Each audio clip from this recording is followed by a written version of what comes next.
हाँ, कर्नाटक में अब से कुछ ही देर पहले विधानसभा चुनाव के लिए मतदान खत्म हो गया है। शाम 5 बजे तक करीब 61% मतदान हुआ है। वोटिंग सुबह 7 बजे शुरू हुई थी। तपती धूप और भीषण गर्मी के मद्देनजर चुनाव आयोग ने वोटिंग के लिए 1 घंटे का समय सुबह और 1 घंटा शाम को बढ़ा दिया था, यानी 6 बजे वोटिंग खत्म हुई है। इसके साथ ही इलेक्ट्रॉनिक वोटिंग मशीनों में तीनों बड़ी बड़ी पार्टियों की किस्मतों के साथ साथ जितने भी उम्मीदवार इस चुनाव में खड़े हुए हैं, सबकी किस्मतें बंद हो गई हैं। बीजेपी, कांग्रेस, जेडीएस तीनों के लिए चुनाव बहुत अहम है, लेकिन राष्ट्रीय स्तर पर भी इस चुनाव का बहुत असर पड़ने वाला है, ये कहा जा रहा है। फिलहाल हमारे साथ विनोद अग्निहोत्री पहले से हैं, हमारे साथ बीजेपी से श्रीकांत जुड़ गए हैं, शर्मा और स्पोक्स पर्सन है बीजेपी के। मुबारक हो आपको, अभी भी आप स्पोक्स पर्सन बने। अखिलेश प्रताप सिंह कांग्रेस से हमारे साथ जुड़ गए हैं। इन सबसे बातचीत करेंगे और एग्जिट पोल के आंकड़े आपको दिखाएंगे कि एग्जिट पोल क्या कह रहा है, कर्नाटक में बीजेपी की सरकार रहेगी या जाएगी। लेकिन उससे पहले आपको दिखाते हैं आज के मतदान के रंग। देखिए,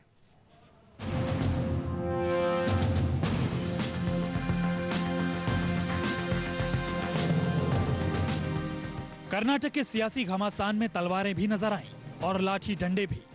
हाथों में तलवार और डंडे थामे पोलिंग बूथों की तरफ बढ़ रहे कार्यकर्ताओं को काबू करने के लिए पुलिस को खासी मशक्कत करनी पड़ी।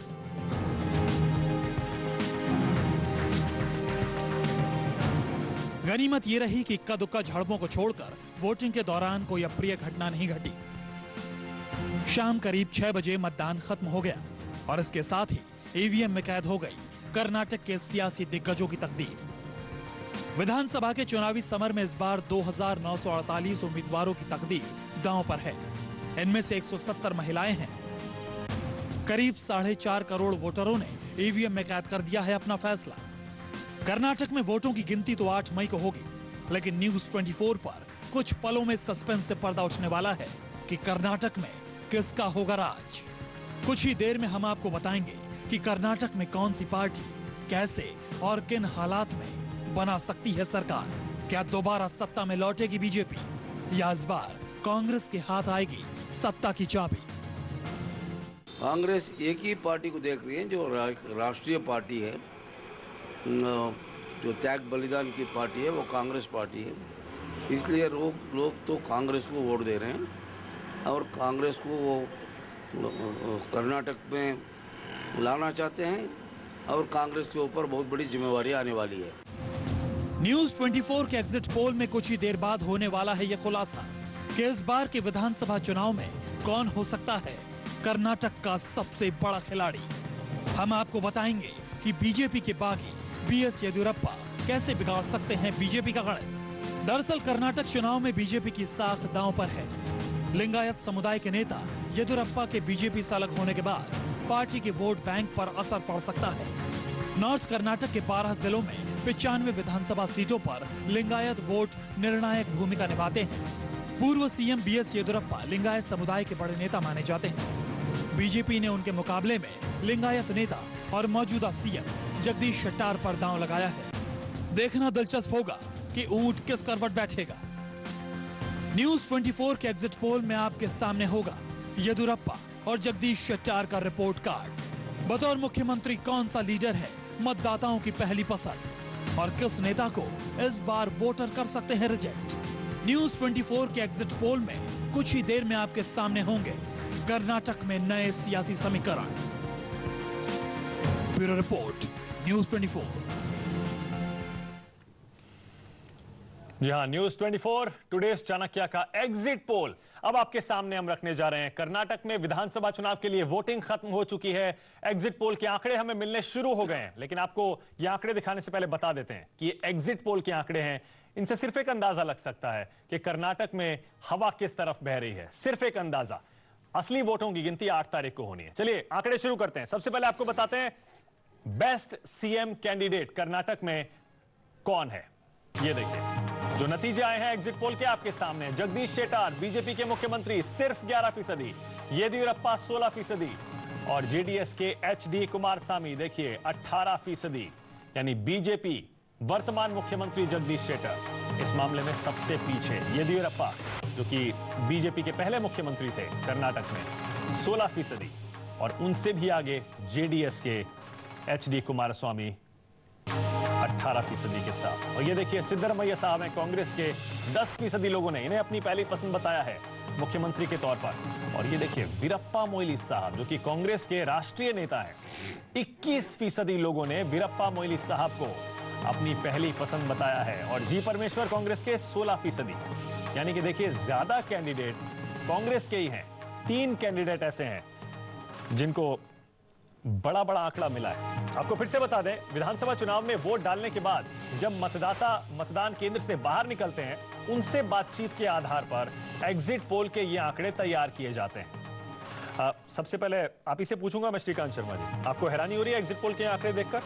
जगदीश शेट्टार वर्तमान मुख्यमंत्री हैं और कहां सबसे पीछे रह गए, वो तो सिर्फ 11%, सबसे नीचे है। देखिए, जगदीश शेट्टार जी हमारे मुख्यमंत्री, ईमानदार मुख्यमंत्री हैं, स्वच्छ छवि के मुख्यमंत्री हैं और उनको बहुत कम समय मिला और उतने ही समय में उन्होंने प्रूव किया कि वो बहुत अच्छे से कर्नाटक को नेतृत्व दे सकते हैं। और उसी आधार पर येदियुरप्पा साहब जो आपके मुख्यमंत्री थे पहले, और अब उनकी केजेपी अलग पार्टी है, उनको 16% लोगों ने येदियुरप्पा साहब को अपनी पहली पसंद माना है मुख्यमंत्री के तौर पर, इतने सारे भ्रष्टाचार के आरोपों के बावजूद। मैं डिनाई नहीं करता इस चीज को। मैं कहता हूं कि भारतीय जनता पार्टी ने वहां कुशल नेतृत्व देने का प्रयास किया, कर्नाटक का विकास करने का हमारा प्रयास था और हमने किया, उसमें हम सफल भी हुए। और उसी आधार पर हम इस विधानसभा चुनाव में कर्नाटक की जनता के बीच गए और लोगों का हमको भरपूर प्यार मिला। ऐसा लग रहा है श्रीकांत जी कि केजेपी ने, बीएस येदियुरप्पा की केजेपी ने आपका खेल बिगाड़ दिया है। केजेपी से ही हमारे साथ धनंजय कुमार जी जुड़ गए हैं। धनंजय कुमार जी, स्वागत है न्यूज़ 24 पर आपका। आप भी सुन रहे हैं, येदियुरप्पा साहब को 16% लोगों ने अपनी पहली पसंद माना है चीफ मिनिस्टर के तौर पर। एग्जिट पोल का आंकड़ा है ये, आपका क्या रिएक्शन?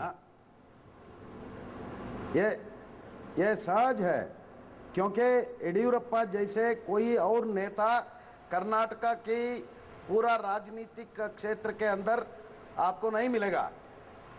और कर्नाटका के मतदाता ये चाहते हैं कि येदियुरप्पा दोबारा मुख्यमंत्री बने। लेकिन ऐसा होता हुआ दिख नहीं रहा है धनंजय कुमार जी। मुख्यमंत्री येदियुरप्पा का दोबारा बनना तो फिलहाल दिख नहीं रहा है, क्योंकि आपकी पार्टी को बहुत ज्यादा सीटें नहीं मिल रही हैं। मुख्यमंत्री के तौर पर उनको जो इतने लोग पसंद कर रहे हैं 16%, आपको लगता है बीजेपी ने बहुत बड़ी गलती की येदियुरप्पा को पार्टी से बाहर करके? मैंने वो तो भुगत रहे हैं, वो अलग बात है, लेकिन लोग ये चाहते हैं कि येदियुरप्पा दोबारा मुख्यमंत्री बने। और चलते चलते आप देखेंगे, जब को 8 तारीख को मतगणना होगी, आपके सामने नतीजा साबित होगा कि येदियुरप्पा मुख्यमंत्री बनेंगे। धनंजय जी, हमारे पास सीटों के आंकड़े आने शुरू हो गए हैं। अपने दर्शकों को दिखा देते हैं एग्जिट पोल के आंकड़े क्या कहते हैं। इस बार कर्नाटक के विधानसभा चुनाव में कांग्रेस, बीजेपी, जेडीएस को कितनी सीटें मिलने वाली हैं और केजेपी किस हद तक बीजेपी का खेल बिगाड़ सकती है, कांग्रेस को फायदा पहुंचा सकती है। ये देखिए, ये है एग्जिट पोल के आंकड़े। कर्नाटक विधानसभा चुनाव के लिए वोटिंग खत्म हुई है और एग्जिट पोल के आंकड़े जो कि न्यूज़ 24 और टुडेज चाणक्य ने किया है, इस समय आपके साथ सामने आपकी टीवी स्क्रीन पर है।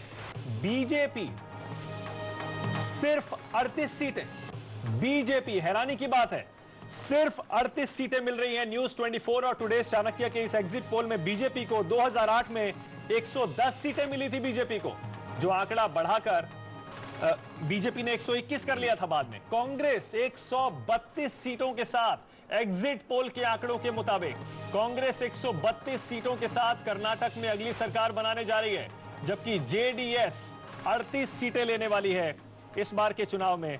पिछले बार के चुनाव में 28 सीटें जेडीएस को मिली थी, यानी करीब 10 सीटों का फायदा इस बार जेडीएस को होने वाला है। और अन्य जिनमें केजेपी है, बीएस येदियुरप्पा की, उनको सिर्फ 15 सीटें मिलती हुई दिख रही हैं। बीजेपी के लिए बहुत बुरी खबर है श्रीकांत जी, बहुत ही बुरी खबर है। शायद इतना आपने भी एक्सपेक्ट नहीं किया होगा। देखिए, आंकड़े आपके दिखा रहे हैं और ठीक है, आपको अधिकार है अपने सर्वे करने का, और सर्वे हमेशा चैनल्स करते हैं, एजेंसियां करती हैं, मुझे उस पर कोई टिप्पणी नहीं करनी है। लेकिन मैं आश्वस्त हूं जिस तरीके से हमारी सरकार ने हमारा विकास किया है और विकास के आधार पर हम लोगों के बीच में गए और लोगों ने हमको उस तरीके से वोट भी दिया और मुझे विश्वास है कि हम लोग पूर्ण बहुमत से वह सरकार बनाएंगे। फिर से दिखाता हूं, फिर से अपने दर्शकों दर्शकों को आंकड़े भी दिखाते हैं, लगातार दिखाएंगे। मैं आपके आंकड़ों को झुटाने की कोशिश नहीं कर रहा हूं। मैं इतना कहता हूं कि जो हमारे आप पास हमारी जो सूचनाएं हैं, हमारे संगठन के लोगों के हिसाब से जो हमने पूछा है, उस आधार पर हमारी सरकार की लोकप्रियता वहां है, हमारे मुख्यमंत्री की छवि, हमारे मुख्यमंत्री की छवि बहुत अच्छी है और हम वहां पूर्ण बहुमत के साथ सरकार बनाने वाले हैं। ठीक है, ये इस तरह के बयान हम अक्सर सुनते हैं एग्जिट पोल और ओपिनियन पोल के बाद। अक्सर देखिए मानक ऐसा है कि एग्जिट पोल जिस पार्टी के पक्ष में आते हैं जाहिर है वो हमेशा एग्जिट पोल के साथ स्वीकार करते हैं और जिनके पक्ष में नहीं आते वो कहते हैं कि भाई हम आपके एग्जिट पोल दे, तो ये स्वाभाविक है। विनोद जी एक बार फिर से अपने दर्शकों को दिखा देते हैं आंकड़े और बता देते हैं। न्यूज 24 टुडेज चाणक्य ने कर्नाटक में विधानसभा चुनाव के बाद जो एग्जिट पोल किया है उसमें बीजेपी के लिए बहुत बुरी खबर आ रही है। सिर्फ 38 सीटें बीजेपी को मिल रही हैं। 2008 के चुनाव में 110 सीटें मिली थी बीजेपी को, जो आंकड़ा घटकर अब सिर्फ 38 रह गया है। ये क्योंकि एग्जिट पोल के आंकड़े हैं, इनमें गलती की गुंजाइश हमेशा रहती है। लेकिन अखिलेश प्रताप सिंह, आपके पास आ रहा हूं मैं। जाहिर है आपके लिए बहुत बड़ी खुशखबरी है अखिलेश जी, 132 सीटों का आंकड़ा, शायद इतना आपने भी उम्मीद नहीं की होगी। 2008 में आपके पास सिर्फ 80 सीटें थी। अगर ये एग्जिट पोल के आंकड़े सही हो जाते हैं 8 तारीख को, तो आपको 50 सीटों का फायदा हो रहा है अखिलेश जी। शायद आपने भी नहीं सोचा होगा इतना।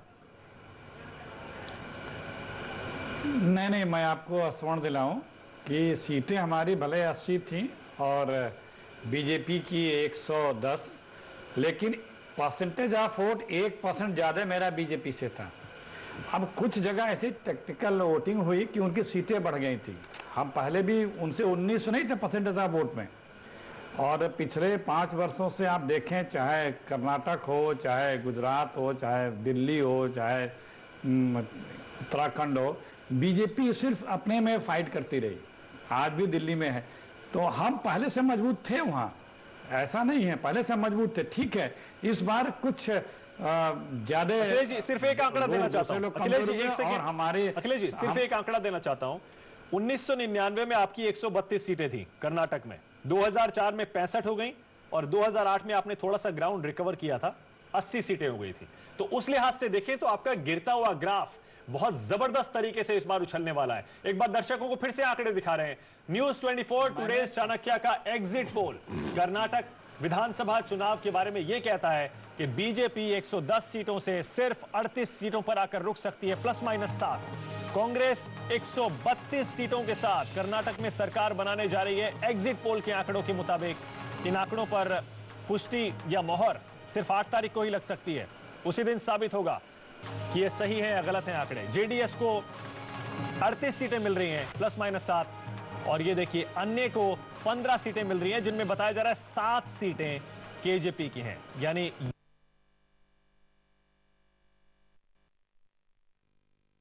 15 सीटें अन्य को मिल रही हैं। लेकिन सबसे ज्यादा हैरान करने वाला आंकड़ा 38 का बीजेपी की तरफ से। धनंजय जी क्विक कमेंट आपसे ले रहा हूं मैं। आपको सीटें सिर्फ 7 मिल रही हैं। येदियुरप्पा साहब लोकप्रिय हो सकते हैं, लेकिन सरकार आपकी तो खैर किसी भी कीमत पे नहीं बन रही है। शायद आप सरकार बनाने में कोई भूमिका भी नहीं निभा पाएंगे। आप जो भी एग्जिट पोल के आधार पर लोगों को दर्शाते हैं, हम इसमें सहमत नहीं हैं, क्योंकि ज़मीनी कुछ सच्चाई के ऊपर हम अस्वस्थ है कि हम 60 से ज़्यादा सीट लेंगे ही लेंगे। और आपने जो दिखा रहे हैं कांग्रेस को 132, मैं हैरान हो गया। कांग्रेस 80 से ऊपर जा ही नहीं सकता, ये ज़मीनी सच्चाई है। बाकी तो देखिए 8 तारीख तक हमें इंतजार, जब को 8 तारीख को वास्तव गिनती होगी और लोगों के सामने सच्चाई आ जाए।